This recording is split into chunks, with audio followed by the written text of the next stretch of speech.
Hi guys, and welcome back to this week's episode of Let's Chat Ethics. I'm your co-host Ariana. And I'm your other co-host Amanda. And this week we have the amazing Charlie Oliver joining us, and we are on YouTube now, so having some in-person video. Charlie, you should feel privileged. You're the second person to make it on.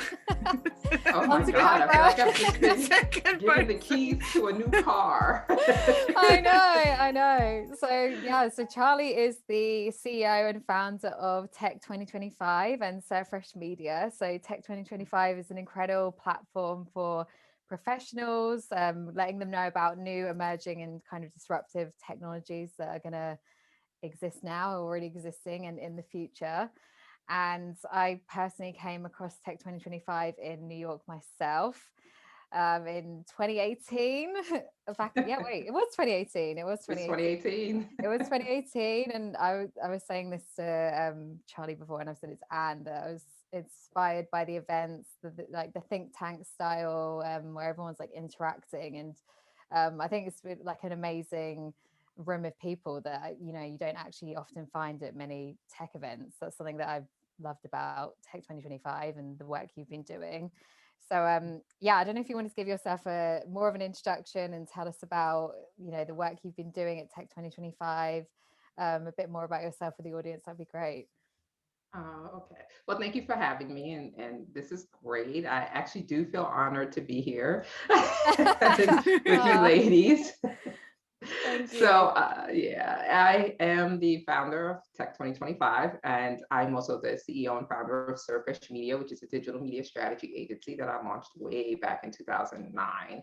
So it's been quite some time. And Tech 2025 started out as an offshoot of Surfresh Media, meaning that initially in 2016, I started hearing from clients who are primarily, my clients are enterprise companies, a lot of times the big tech companies. But I started hearing from clients back then, and these are executives of tech teams of companies, concerned about the technologies that were coming. And back then, which seems like an eternity ago, it was like, Charlie, what's going on with AI and machine learning? What is this? What are we going to be doing? What's happening?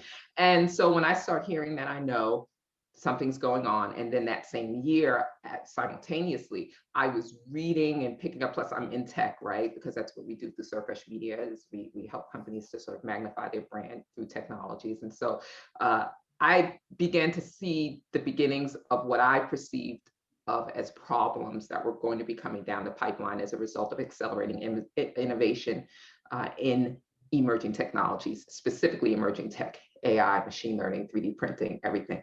And I began to hear how the developers of these technologies were talking about them, right? And so these are tech utopianists. These are people who, like Craig Schmidt and Sebastian Throne and Elon Musk, but he's more of a dystopianist. But these are people who believe, like, wow, this is going to be great. It's going to save humanity. AI is going to make us, the superhumans that we know we can be. And I was thinking back then, but if that's the case, and that might happen, we're going to go through a lot of pain to get through that. And there's going to be a lot of people who aren't going to know how to transition to that. So I launched Tech 2025.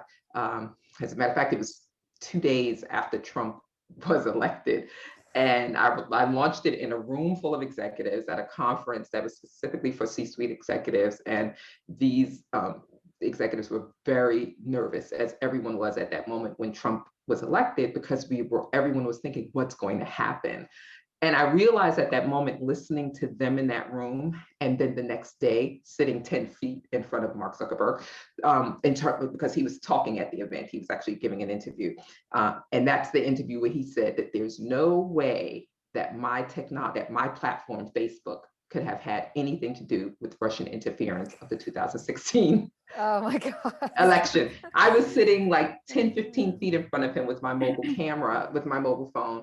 And I watched that and I thought to myself, and it was at that moment that I decided, okay, we need to begin to have conversations about this now. We need to begin to do things now. And more importantly, we need to empower people to understand what this stuff is, to understand that they not only can participate in co-developing these technologies ethically, but that they must, if it's going to happen the way we need it to happen, they have to be involved. And so, and then also bringing in the stakeholders, and also for companies eventually, which that's just started with Tech 2025, but helping companies to bring their employees through the process of innovating and developing technologies. And so that was 4 years ago. It's been quite a ride. And so we do these through primarily events and workshops, and helping people to figure out where the opportunities are. So we've seen people come through our doors and launch startups and, do incredible things. And it inspires me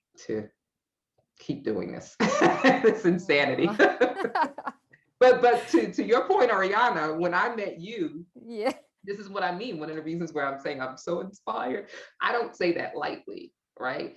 When I met you and we had our first conversation, and you told me some of your ideas about ethics, which at that time, even in 2018, we weren't talking about ethics. The mainstream media was not talking about it as much as they are now. And I loved the ideas that you had. I said, "Whoa, she thinks differently," and wow, she gets it. And I think you have something very unique and important. You have something important to say, and you are going out there and saying it. And so when we met, I was like, "Hey, you want to do workshops with us?" I know. I remember, like, when I met you, I remember like going like home to my roommates that like at the first event. I was like, "Oh my God, I met this amazing woman, Charlie. Like, I love what she's doing. It's so inspiring." Honestly, I remember I like couldn't stop talking about Tech 2025. Oh, thank you. No, honestly, I think the thing that I love about Tech 2025 is the fact it's accessible to everyone, which I even Very found important.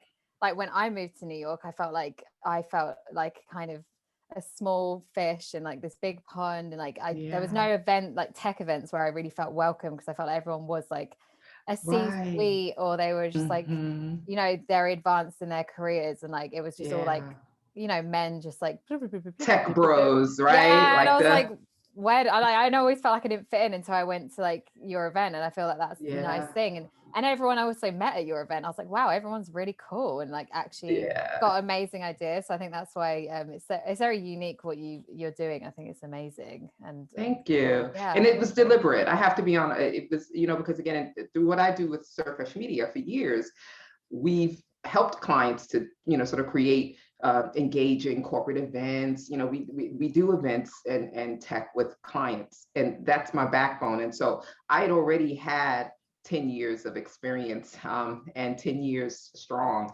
in tech. I have a lot of, contacts, a lot of the people who are developing these technologies. I've been very fortunate to know them and get to sort of build out a great network of talented people. But like you said, you go to any event in New York City back before the pandemic, a tech event especially, obviously, and it's filled with tech bros, and especially back then in 2016, 17, especially, right? Oftentimes I would be maybe one of a couple of Black people in a room, and so it's one of those things where when I decided to do this, the goal first and foremost was that everyone participate in this, that everyone, I don't care if you're 80 or 18, you have got to participate in what's happening with regards to innovation in this round. And so, as you know, when I speak to people, at every event, whether it's a think tank or a workshop or whatever, I get up, I say what I have to say. The most important thing that I think I'm tried to say to people, try to impart to them is, don't repeat the mistakes that we made with Web 2.0. Remember, with the social media, and you see how these platforms are now, and you see all the issues that we're having with them, and how really, it's not equitable. It's not, that's because people right? All of us, this culture, we allowed these technologies and this innovation to happen in a bubble. And that bubble is called Silicon Valley, right? And it's only a select few that are in there, right? And so what I always say at the events is, this time it's got to be different, right? And so everybody has to participate. And listen, don't believe what they tell you. If they tell you you don't understand AI, that's a freaking lie. You've been walking around with a computer in your pocket for 10 years. You get it intuitively. You may not be able to develop it, but you get it. And I knew that I was on the right track with this when at the very first event, which was in January 2017. And it was at NYU. They were our sponsor. It was about chatbots. And I didn't care. Everyone come in, we're going to talk about chatbots. This is going to be something that's going to really, be pervasive in our society. And we had people come in, all different ages, everything. I didn't know what we were getting. I was like, oh, okay, you're a college student. Oh, okay, you're retired. Interesting. Okay. And like 30% of the room knew what chatbots were. Like they developed them or they worked with them. The rest of the room was like, Yeah. So, but here's the powerful thing. We made everybody break out into groups and to develop their own chatbot, not develop it in terms of coding, but come up with an idea for a chatbot and figure out the conversational flow of that chatbot. It's a chatbot for Valentine's Day. And the great thing about that, which is really fascinating, everybody had a great time. It was awesome. And the person who won that chatbot that evening wasn't even a technologist. It was a woman in her 40s who was the head of innovation at Cisco. But 2 weeks later, someone emailed me from that event, tech bro in his 20s, right? I love that. He develops chatbots with his partner. They have a small chatbot startup and they develop them for agencies that deal with brands. And he said, Charlie, we came to your event and let me just tell you, we sat in a group, one of the breakout groups, and one of the people in that group was a 72-year-old man. Let's call him John. Well, by the time we finished talking to John about conversations and technologies and working on the project together, we learned that we were being far too narrow in how we think about developing conversations and conversation flows for our chatbots. He said, so we went back home and we actually changed 2 of the projects that we had for clients because we realized that we were being we were excluding a large segment of the population with how we were developing the conversation, and I was blown away by that. So that's the power of getting different people together to listen to each other. Mm-hmm. Not that you asked me that, but. No, honestly. Yeah, it's so interesting. So I work with chatbots myself. Do you? Yeah, that's so I'm doing my PhD in conversational AI, and specifically I'm looking at bias and sexism in conversational AI. So and the ways that like Alexa is, for example. Yes. It's quite sexist. It is. And here's the funny thing about that is that I was just, I have to admit, cursing under my breath to Alexa. Now, I admit I have Alexa in my house. I have Echoes. I have conversational devices, and I know that they're listening to us all the time, blah, blah, blah. But one of the things that I've realized, because I've had mine for years now, is that obviously they're updating the software, right? Constantly, right? They want it to be more, natural. And I've noticed that now, it is saying things like, have a great day, or, and I get pissed. I'm like, you're like, bro, I don't need this. Like, I just asked you how to spell like, a word or whatever. Yeah. But it sounds like a silly thing. I know that's like, who cares, Charlie? But well, let me just say that when it comes to, when we talk about ethics and technologies and making things sort of reflective of the diverse sort of, society that we are, you have to ask yourself about these subtle things that we're accepting, right? So maybe that's fine for 60% of the population or 70% of the population, but how much do we want our devices to be human-like, right? How much do we want to have that human-like conversation where I say something and the device says, I hope you have a great day. How was your day, Charlie? Hug someone. I don't know. And my question to you, and this is not me interviewing you, but my question is, and this is a question that I think we need to be thinking about, is who's deciding what we should, who's deciding how we should have, who's deciding how we should develop these technologies so that they, right, resonate and are equitable for everyone, or reflect most of what we are. It's a very narrow few, right? No one asked me. Exactly. Yeah. Ideally, we'd be able to personalize this stuff a lot more, but I don't know if that's even, I don't think it's doable right now. But yeah, I think, in terms of the technology, I think we're not there in terms of actually personalizing the responses and that sort of thing. But I always think it's very interesting all the design choices that go into these systems and who is making those choices and for whom. Because I was reading that even when you have a diverse team that is designing, a lot of the time they are picturing the end user to be a young white guy who's into tech. Who likes a woman saying to him, "Have a good day," right? Exactly.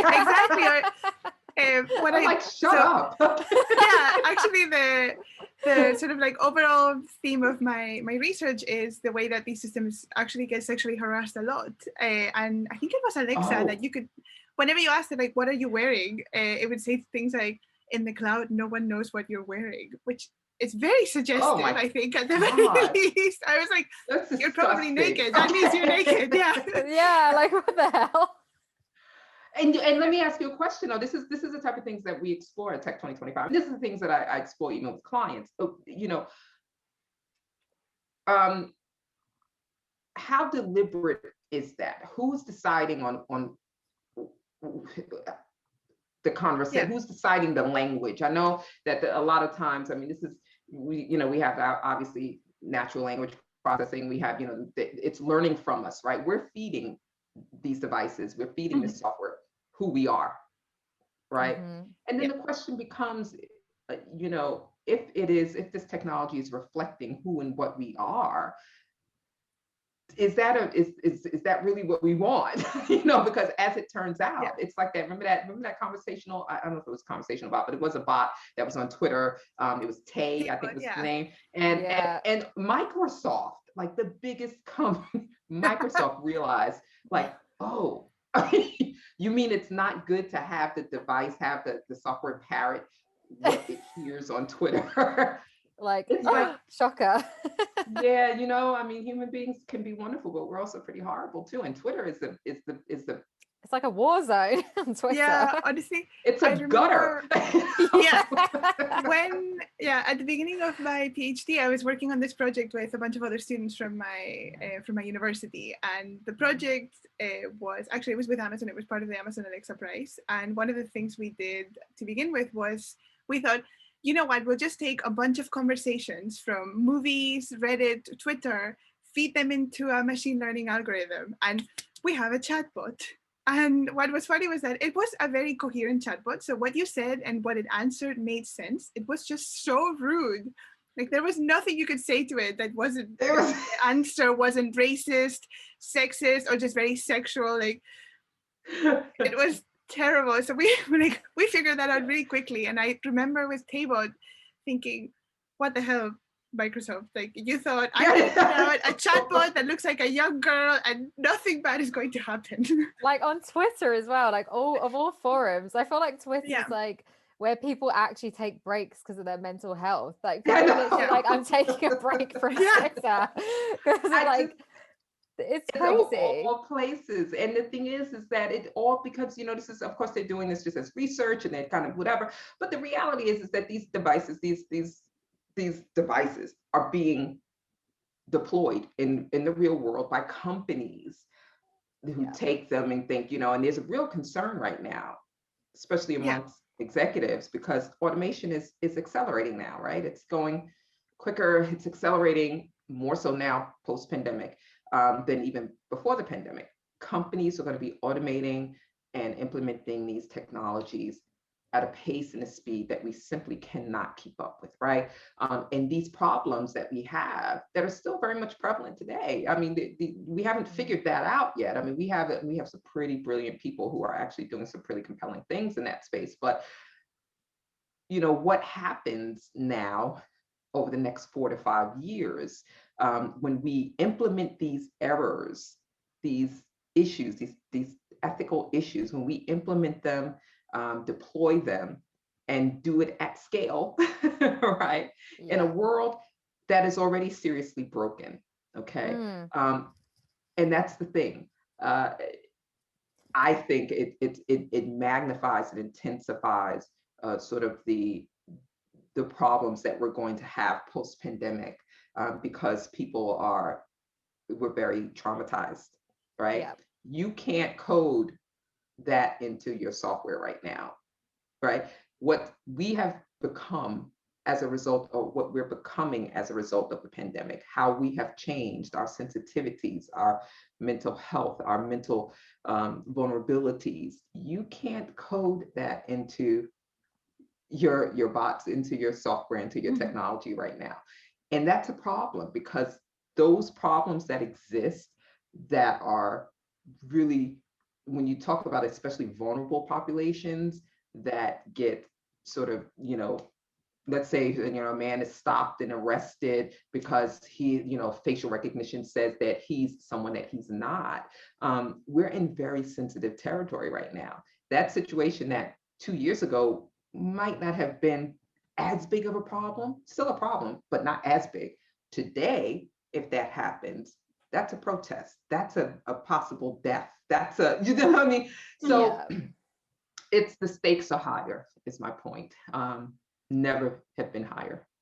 No, it's true. I was actually going to say, what do you, from like the work you've done with Tech 2025 over the pandemic period, kind of, do you have any predictions? Because I know you've done a lot on like post-pandemic innovation, and I know you're always one for like talking about the future and like what's going to happen. Like what kind of trends have you seen within this past like year through your work that you kind of expect to continue or to develop in a positive or negative way? Like, yeah, what kind of what have your been takeaways really from all of this? That's a great question. And there's a couple of things, actually, and they're not all bad. They're good. There's some good things that are happening. I just wish that we could sort of accelerate that, right? And scale that. But so we have, for the first time, we have companies that are feeling pressure to do the right thing and to be more ethical and to listen to their employees. There's a sort of change, there's a shift in power that's not so subtle, right? To employees now, right? Employees who are like, I'm not coming to work 5 days a week. I'm not doing this, I'm doing this. You don't have enough women here. You don't have, there's all of a sudden these issues that seemed like they just would not move or budge just 2 years ago, or like they were moving at a snail's pace. Now, and I'm talking about even with our clients, there is a really strong sense of urgency amongst executives. From everyone I'm talking to, and from when I talk to people, I ask them what they're hearing and everything. And even what you're reading about, there's a sense of urgency with regards to companies needing to get this right, to include, to diversify their boards, to operationalize, their AI ethics, or their ethics, their tech ethics, to really be more experimental. I'm seeing that a lot. They're being far more experimental, as they should, because you don't get breakthrough solutions if you play it safe. And the problem in the past is that companies they are incentivized to play it safe a lot of times, right? That's you got to pay the shareholders, right? You got to get the shareholders' money, and this is what does it. And now they've got Congress breathing down their back, the big tech companies, right? They're facing a lot of existential threats. The existential threats of the big tech companies, Congress, employees who are protesting and demanding certain rights and fairness and everything. I know there's a tendency for us to look at big tech and say, whoa, they got stronger during the pandemic. The reality is they also became more vulnerable. All right. And the goal is to not focus on just the strengths, but to see their vulnerabilities. So when you look at the vulnerabilities, you see also in there that what we're hearing anyway, and what we're seeing, especially from organizations like the Business Roundtable, which is like 100 or so of the top CEOs in the country, of the top countries, of the top brands, they have made a number of proclamations, right? And some people roll their eyes because it's like, oh, it's just another email or letter saying that they support. But I'm also seeing movement from that. But that's also a big thing, right? Because that pressure now is on the CEOs to deliver. And now a lot of this is being tied to the outcome is being tied to their bonuses, to their money. And we're seeing that more as well too. We're seeing, especially when you look at companies like Google, and I don't know if Google is doing this, but you look at the big tech companies and you look at a lot of the big financial firms too, they're beginning to tie bonuses to, and it's terrible to think that you need to incentivize people to do the right thing. I mean, but let's not forget about such pay, is right? life, you know. Such is look, I don't know what world you're living in, right? Yeah, honestly. But I'm a realist. So I'm hearing the acceleration of this happening. And I think the most incredible thing that's happened as a result of the pandemic is that everyone, and it's not just the executives, it's throughout the company, it's you, it's me, we're realizing that it doesn't have to be this way. It really doesn't have to be this way. So anyone who tells you we can't do it, that word, we can't do it, suddenly doesn't carry as much weight now as it did before the pandemic, right? So if you want to ask me what I see happening over the next 5 years, let's say, to be honest with you, I think we are going to go through it. I think we're going to go through, and I'll tell you why. When you're talking about tech ethics and you're talking about deploying a lot of these technologies in an environment that's as inflammatory, as raw as the one that we're living in now post-pandemic, where we have a society full of ticking time bombs, right?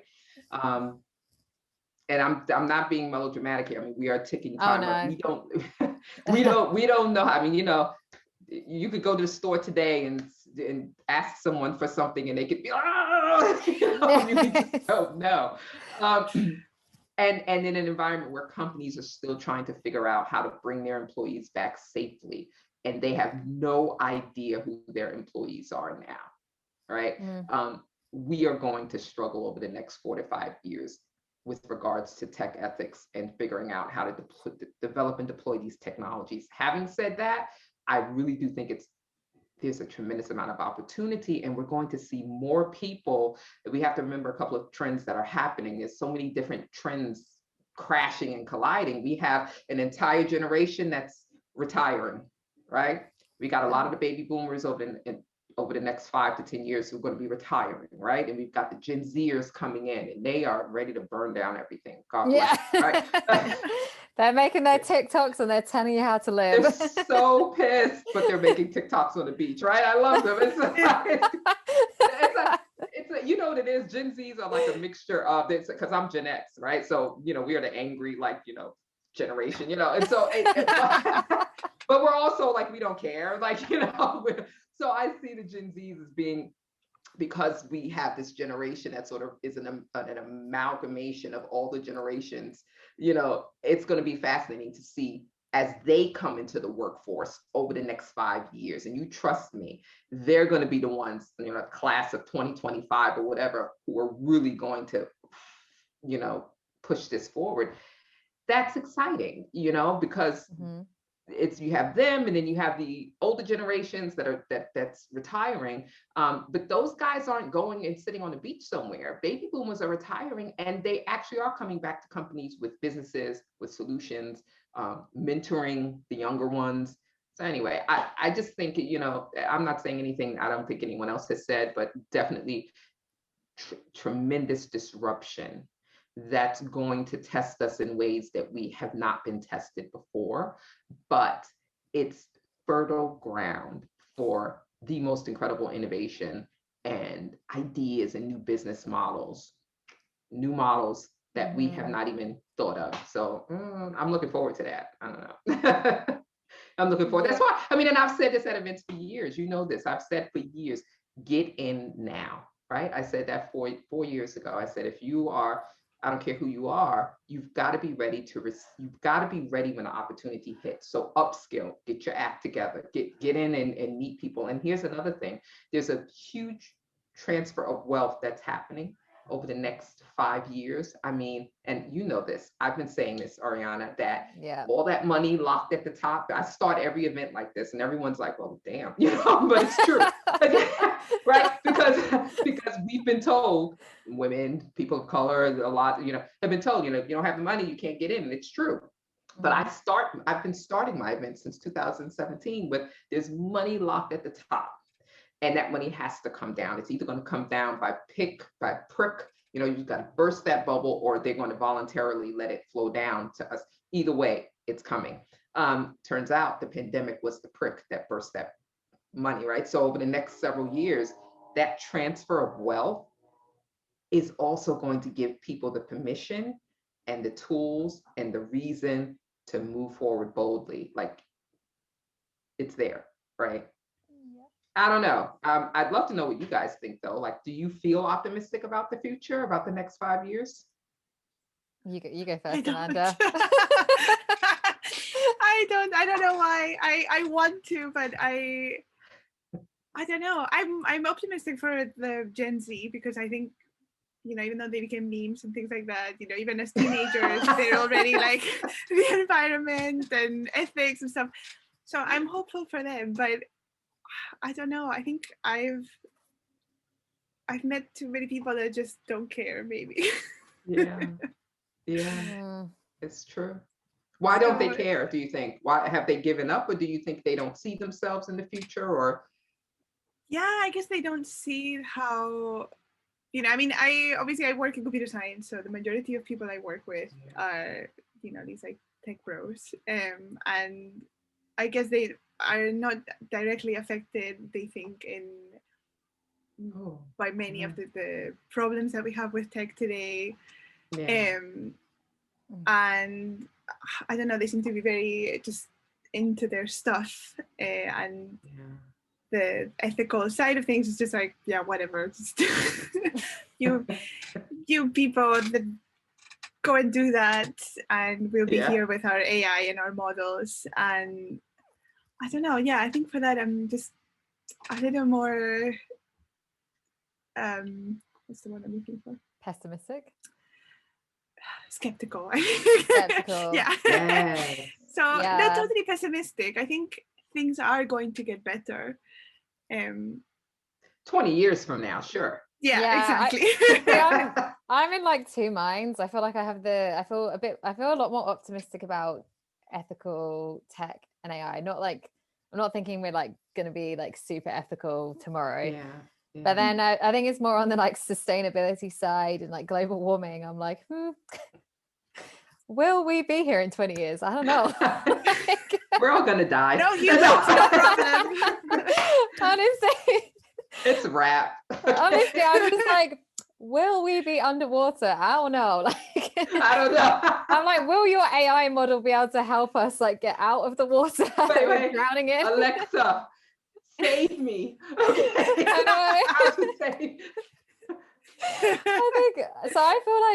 I do feel like like the whole sustainability side of AI, I'm just like, is it really can it actually be sustainable? That's a question. That's what I genuinely wonder. Like, can we actually get to a stage where like the AI and the tech we're developing is actually sustain? And obviously I feel like sustainable comes under that whole like ethics washing thing, because there's so many things now that are called sustainable that aren't sustainable. Exactly. And so at the end of the day, you have to ask like who, number one, who gets saved, right? Because it's the reason I started Tech 2025. It's like, listen, there are going to be a lot of people who fall through the cracks, even with the opportunities that are happening. I mean, what's happening with the pandemic, we're not going to really feel the fallout of it for another year or two, right? It's like, it's going to be sort of a gradual understanding of the real estate thing, So the question becomes, I love that question that you asked, but the question then becomes, what do we do about the ones who aren't going to be saved necessarily, or who are the most vulnerable, I should say, in society? And what does, and it's easy to sort of gloss over that, but we don't have a lot of those conversations in the public, in terms of public discourse. And I read an article, I read a Medium post, I forget his name, forgive me, but remember the trolley problem? Yes, Oriana, we spent time like going through this trolley problem. So the trolley problem is an ethical problem, right? That's like, if you do this and you kill at least one person, or you kill 5 people, if you have an autonomous car, what do you tell it to do? And this person wrote, and this is an old problem and everything, and it's used a lot now with regards to AI and helping us to understand sort of the, not necessarily even the complexity, but the difficulty of making these decisions and then these ethical decisions, and then programming them into AI, or feeding them into AI for the AI to make the decisions, especially when it comes to like war, death, life, whatever. And he said his argument in the entire post was, enough with the Charlie problem. Okay. And I was like, oh, okay, well, what else you got, right? You're like, what's that for? What's that for? Yeah. And so he goes, enough with the Charlie problem, this theorizing and everything. It's enough. We've done it to death. Let's begin to operationalize this stuff. And then he went on to list a few businesses and stuff, and startups that are doing this, and researchers who do, and that's great. I was like, okay, I love that.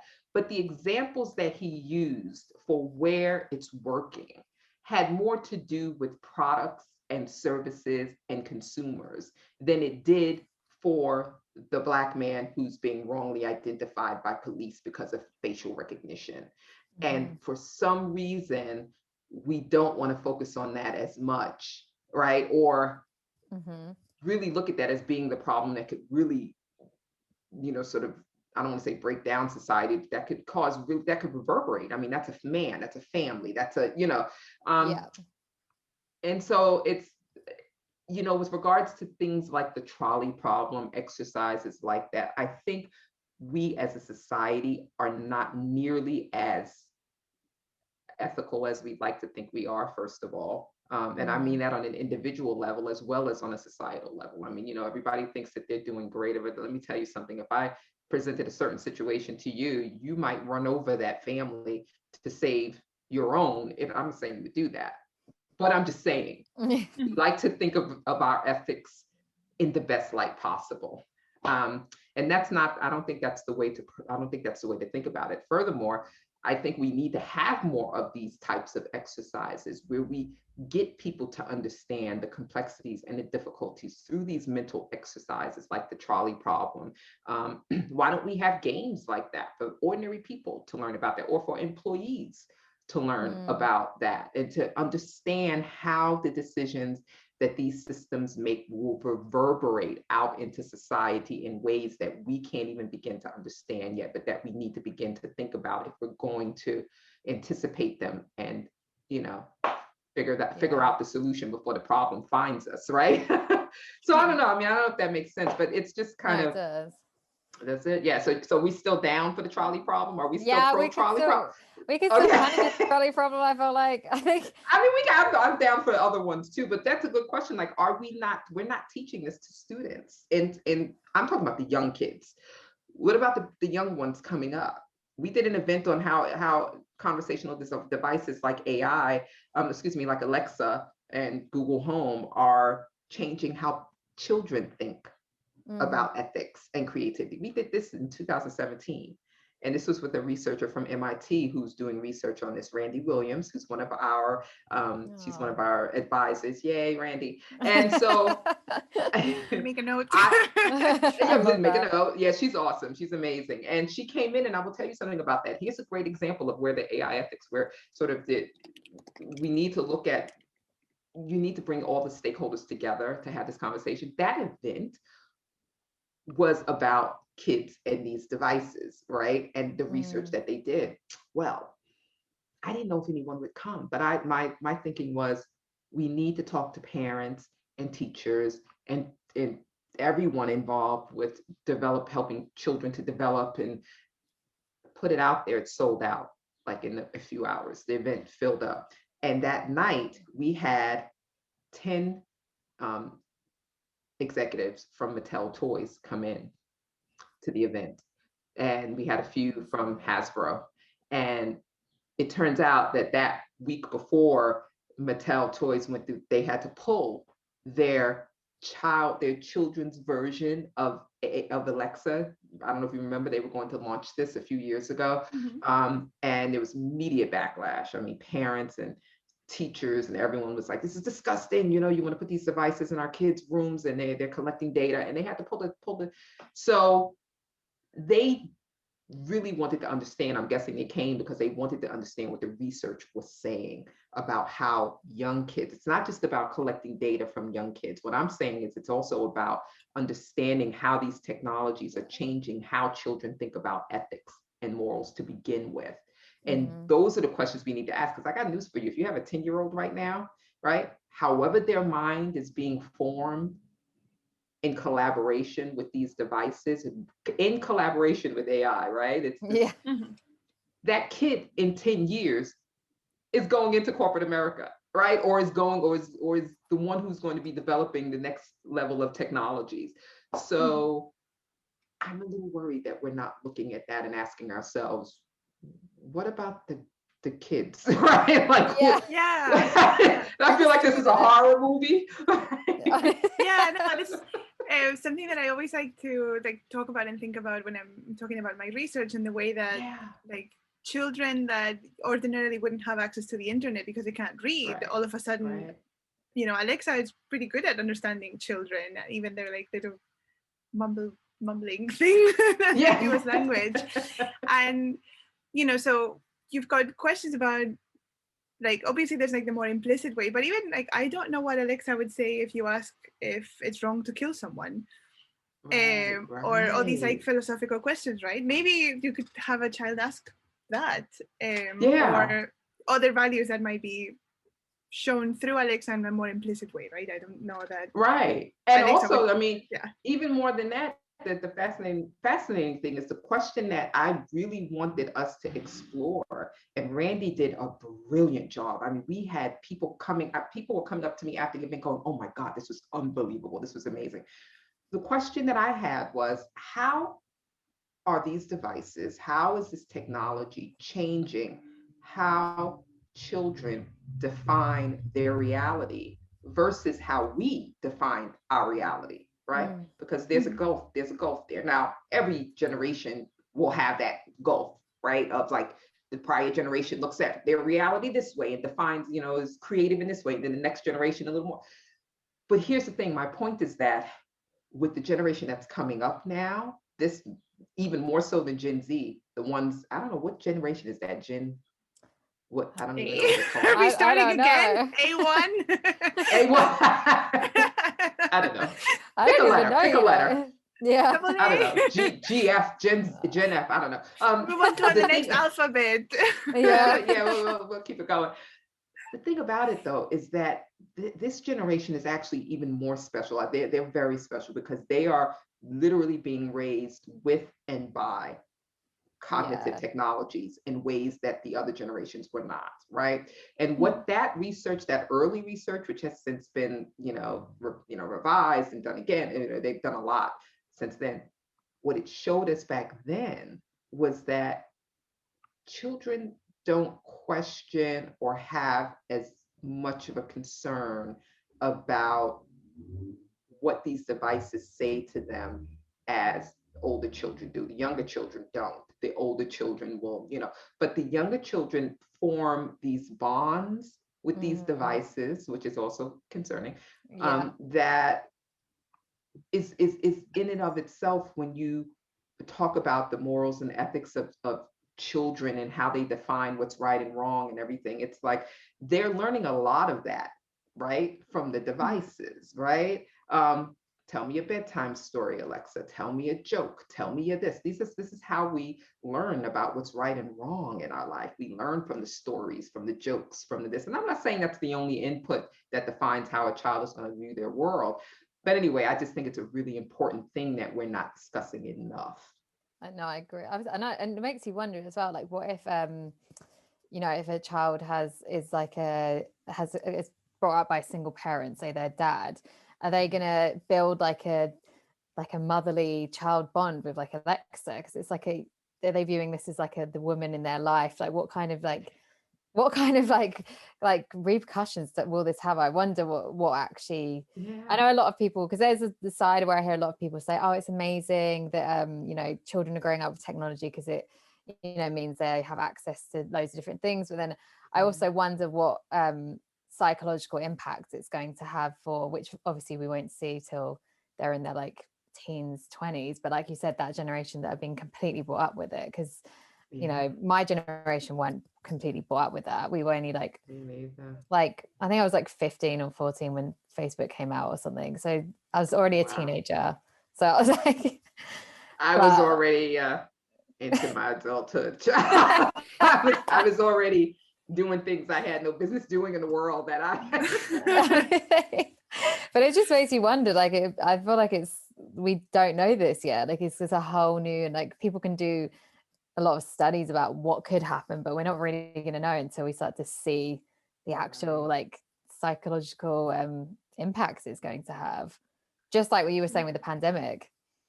Yes, it's going to be well, that's another thing, right? Because they are also it's I think it's a double whammy, possibly. I'm not trying to be negative, but when you look at, and children are very resilient, they'll be fine, I'm sure, but when you look at what they went through this pandemic, this type of event is a generational defining event, right? This has changed how they look at the world, themselves, and relationships and technologies, right? They're now on their laptop all day at school, even if you know, we're all going back to our lives, but this past year, there's something that has shifted tremendously within the minds of children this past year about life and people and themselves and reality and technologies that I know we won't know, but I think there should be as much research done. I mean, I don't care how we do it, but I think we really need to get this research now while while the trauma is still fresh, so that we can understand it. Does that sound, I don't want to sound exploitative here, but like, get the kids in the room and get some research. So that like, quick, get that data in. Come on, get him in. Okay, get him some French fries. He'll come. Get them all in the room. And by the way, if you're interested in that, for anybody who's listening to this, if you're interested in sort of this type of research around children, I'm sure there are a lot of researchers working on this, but Randy Williams at MIT Media Lab she's our advisor, doing incredible work in this space. Incredible. They're developing, as a matter of fact, I think she's working on projects. She tweeted me the other day, and she's developing or has developed games, ethical games and AI for children, which is wow, that's so cool. That's really interesting. We'll link her details in the podcast description, information box, all of that. Yeah, I'm thinking those games should be used for adults too. I'll be honest. I know a few that could benefit. I was thinking that though, like when you were talking about the whole like games or like you know, ways to like train our minds in these situations.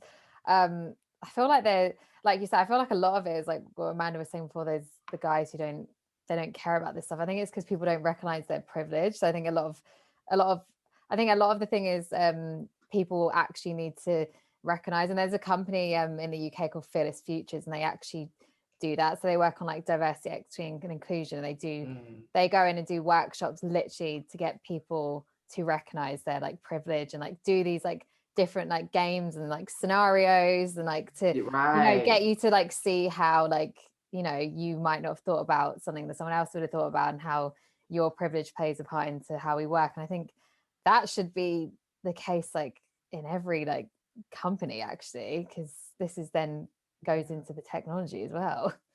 Yeah, that's interesting. I know that some companies bring in experts to do like the Myers-Briggs test for their employees. Maybe it'd be interesting to do some workshop for I think. Well, let's look at that because I'm going to give you guys this headline today that I just saw, and this is from Insider, which I like, Business Insider, excuse me. Mark Zuckerberg's net worth has grown over 40 billion in the last year alone. Here's how the 36-year-old Facebook CEO makes and spends his $114 billion fortune. That's so much money. When I read that, I know it's like, you can't imagine. And by the way, you know, obviously the most powerful men in technology are wealthy, and their wealth just compounded over the past year. I guess to what you're saying, you know, what's their incentive? What's his incentive for doing that, for helping employees to become more aware of their cognitive biases. Because I happen to think that to a degree, people in position of power, but this happens a lot, depending on their personality, the severity of it can vary, but people in positions of power exploit cognitive biases. So what's the incentive for getting people to be aware of their cognitive biases and be better at spotting that? You know what I mean? Our weaknesses are exploited in a number of ways. So I don't know if that's, and this is just a conversation. I'm not saying, guys, I would love your feedback on this. I could be totally wrong, but I do know that cognitive biases are exploited. That's why these companies, we're not aware of who and what we are, right? And of our own biases. And so they exploit that and they make a lot of money off of it. And in order to do that, they have to do the same with their employees. At least they think they do. My question is, what's the incentive for Mark Zuckerberg or Sundar Pichai or whatever, to whoever, to reverse that, to, and I would say, if I were going to throw anything out there, I would say that right now it's not even a matter of an incentive. I would frame it, if I could talk to these executives, I would even frame it as an incentive. You actually won't survive if you don't help people in your organization, your employees, to understand their cognitive dissonance, which is important, and their biases. Right. And the reason why is because we are now dealing again with a workforce that's a ticking time bomb. You've got people who are going through things emotionally and mentally that they don't even realize. And it's shaping the way that they think about the world. We are going back into the world very differently than when we left. Right. So I think we'll see some movement in that space. I don't know. I can tell you that we're working on stuff like that with regards to technologies at Tech 2025 and our clients. So we'll see what happens. Oh, that's exciting. Yeah. Yeah. I didn't know if you were going to go there, Amanda.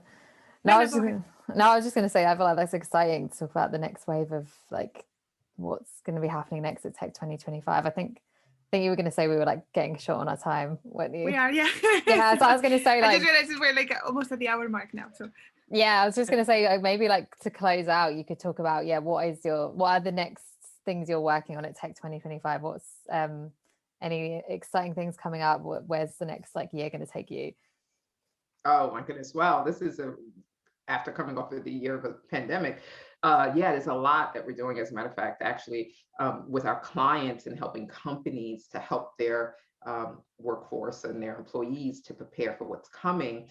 What we're doing, which is really exciting, is we're helping them to educate their employees on emerging technologies, but more than that, to think about and prepare for what's coming in the next 4 years, 2025, right? So we're helping them to develop strategic roadmaps to get there. That includes sort of upskilling, creating an upskilling plan, thinking through these technologies and their implications.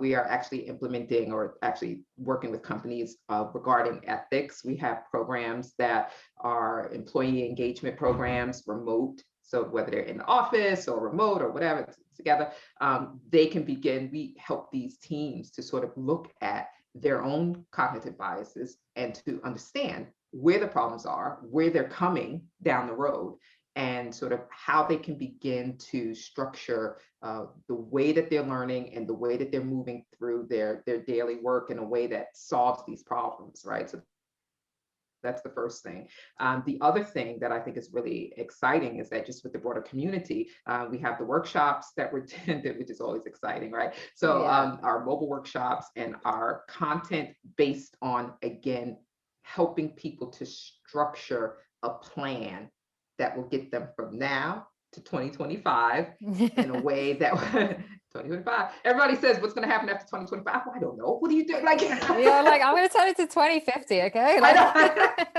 The world ends. Didn't you know? As the calendar. Hello. right? Yeah, the apocalypse, the aliens. That's what happens. But for individuals and for people, yeah, we do that. So we have the courses, obviously, which is great. But we're focusing primarily on helping people to understand how to set out plans for their, we call it innovation strategy, right? You want to set out a plan for what you need to learn, where the opportunities are, and how you get there and remain steady, right? When all of this disruption is happening, right? So what's the disruption that's coming? How can you anticipate it? Not necessarily predict everything, but anticipate it as things change.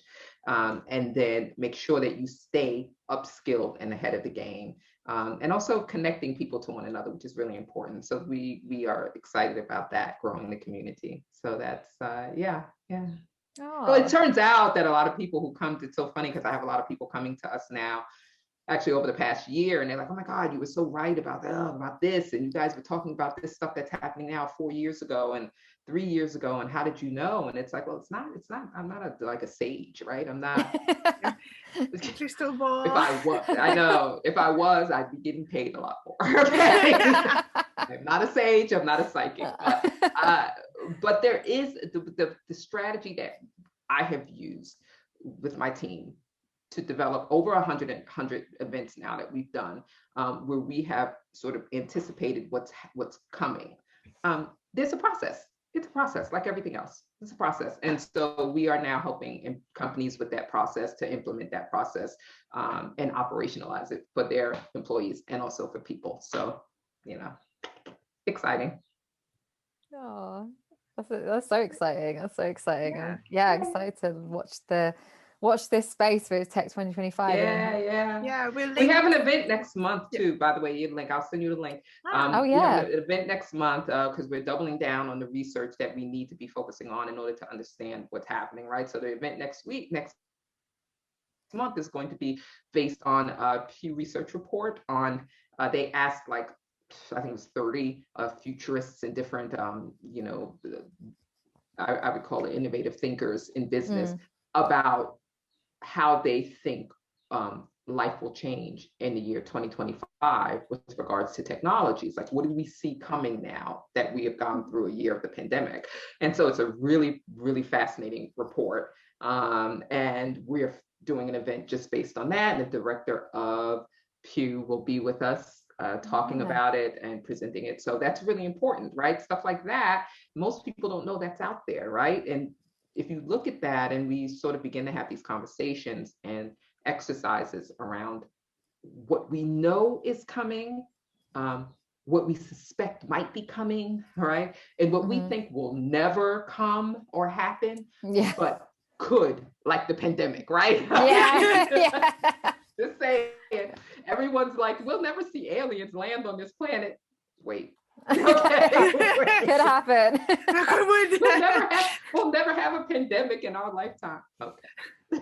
Honestly, yeah. No, if you send us the link, we'll share it on Twitter as well, so people can attend. I definitely want to come by to that. Yeah, I'd love to. Great. Well, thank you so much for joining us. It's been really great to have you. We hope you enjoyed your being here. I loved it. You guys. Yeah, thank you. Special. Yeah, it's been amazing to have you as always. Yeah, thank you so much. I really appreciate this. And I will, of course, share this with our audience because you guys are doing great work. I love what you do. Thank you. And you make it fun and relatable. Oh, thank you. Thank you. Yes. Thank you. Oh, thank you. Yeah, thanks so much for having us. Yeah, Ariana, you owe me that $20. I want my money. Okay. Yeah, I want that back. I'm kidding. I do that all the time. No. I do that all the time. I'm so silly. I do that at live events too. I'll point someone out in the audience. You have my money? Okay. I'd be like, oh no. I'm like, do I? $20? Like, is that me? Oh God. Thank you very much, guys, for joining us, and we hope you enjoyed our conversation with Charlie. So we'll link all her social media and Tech25 in the description box below, or if you're listening to this as a podcast, it will be linked in the podcast description. Yes, that was a great conversation with Charlie. Loved having her on. And as always, you can follow us on social media. We're at Let's Chat Ethics on Twitter. We're at let's.chat.ethics on Instagram. And we're Let's Chat Ethics on YouTube. And also we have a website. Woo! Yeah. I know, the website. So actually on the website, it'll have links to all of the above, but it's just www.letschatethics.co.uk. And we'll look forward to seeing you all again next week. See you next week. Bye. Dancing hands.